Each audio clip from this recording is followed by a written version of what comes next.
Well, countless business owners across the country thought they had their information buttoned up, and then all of a sudden, all their employees are working from home on a laptop. How do you protect your data in a pandemic? That story is next on the Jeff Crilley Show.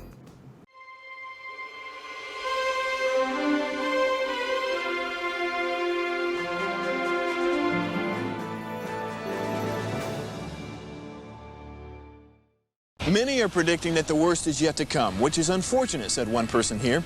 Until now, they've enjoyed the reputation of being the nation's icebox. Watched a burglar in his home this morning by webcam. As a journalist of over 25 years, stories are what make my world turn. Reporting live from the Dallas newsroom tonight, Jeff Crilley, Fox 4 News. But in 2008, I took the jump from my familiar life and started a PR firm from my home. We're talking about anyone with a camcorder like the one I'm using becomes a television network. We started slowly growing the company, and we now have over 100 clients, and we've branched into the world of live digital broadcasting. I now own 8 different TV studios and have a huge team, and the stories that I now get to share are sometimes the most important of my life. Life has a funny way of coming around full circle. This is the Jeff Crilley Show. So business owners across the country are somewhat freaking out right now because nobody has a solution to all these hackers. It doesn't seem like it. Every time you turn around, you're hearing about Zoom calls being photobombed or Twitter being hacked. To talk about this and all things IT and security, Cyrus Hurley, he is the president of Zuryc. Welcome to the show, Cyrus. Thanks for having me. So this has got to be just mind-blowing for you as the president of an IT company. What are your customers telling you, and did they all freak out when suddenly all their employees had to go home and work off of their laptops? You know, there was a concern because it's always about cybersecurity, and it's always about making sure that any intellectual property within an organization is going to be safe and going to be maintained, especially when you have people connecting from disparate devices like laptops that the company doesn't own. And then you want to make sure that that all of those that everything can be done to secure those devices. So there was lots of hysteria. I can imagine. And your company, I'm so impressed, you've grown 700% in the last 2 years. That's amazing. Yes, very, very proud of the team that we have and the fact that we have grown 700% from August 2018 until now. That is amazing. Let's get in a little bit into your background because you kind of cut your teeth in the military. Is that right? That's correct, yes. Tell me what that taught you in terms of where you are now. Well, it gave me the experience of working with a large enterprise.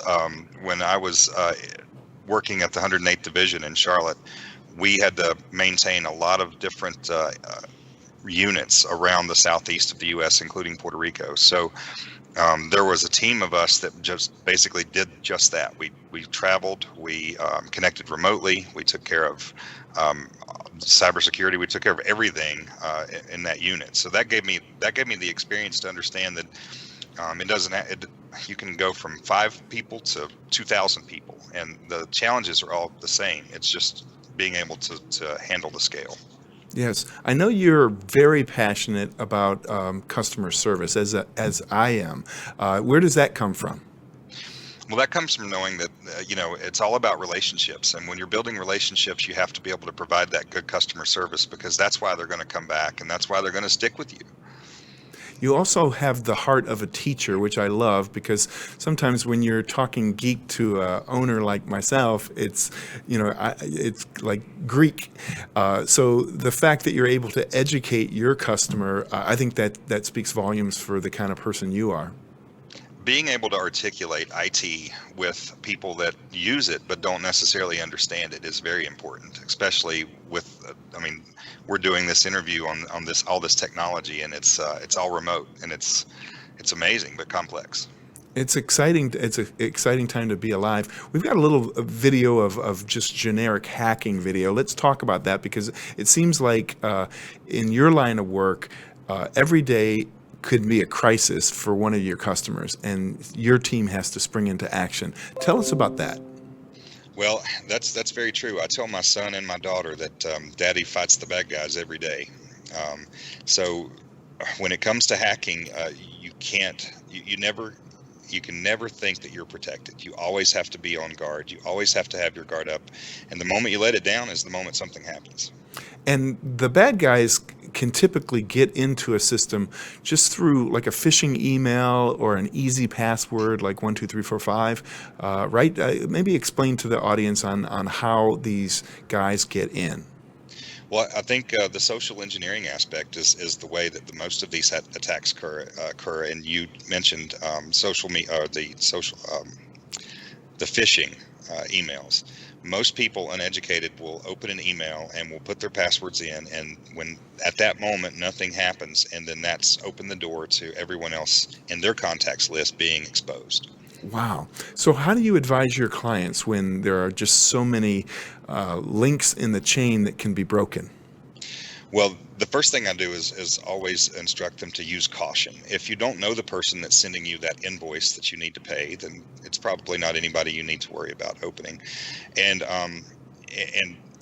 it's really hard to do that in the world of social media. I mean, we're talking about LinkedIn and Facebook. I mean, you make connections with people all the time. And I know it's really hard to not just want to look at everything you get, but I think that's where your first bit of caution comes from, is just understanding that not everything you get is legitimate. And tell us about looking into the future. My crystal ball is cloudy here in Dallas, but I can imagine in the world of cybersecurity, it only gets better for companies like yours. With everything moving to the cloud, cybersecurity will be our number one focus moving forward. And I think it will be as a society also. So there's no shortage of threats, and there's no shortage of people that's trying to steal the data that we have, from our clients' organizations or our own. So I agree, it's something that we'll be very focused on and have to meet the scale as we continue to grow. Just one final question before I let you go. Tell us about your team, because I know you're very proud of this team of tech wizards that you've assembled. Oh gosh, we have a great team. I mean, from our CEO Henry Doss, who is has written for Forbes all the way down and ran banks and large financial institutions, all the way down to Derek Sanderson, our CTO. The amount of talent in the team that we have is just tremendous, and I think the world of them. And I'm so fortunate and thankful to have a team that really likes to work together and be a well-oiled machine. I love it. Cyrus Hurley, thank you so much for coming on the show. We're going to put your website up at Zuryc.com. Get in touch with them for all your IT needs. That's it for the Jeff Crilley Show. We'll see you next time.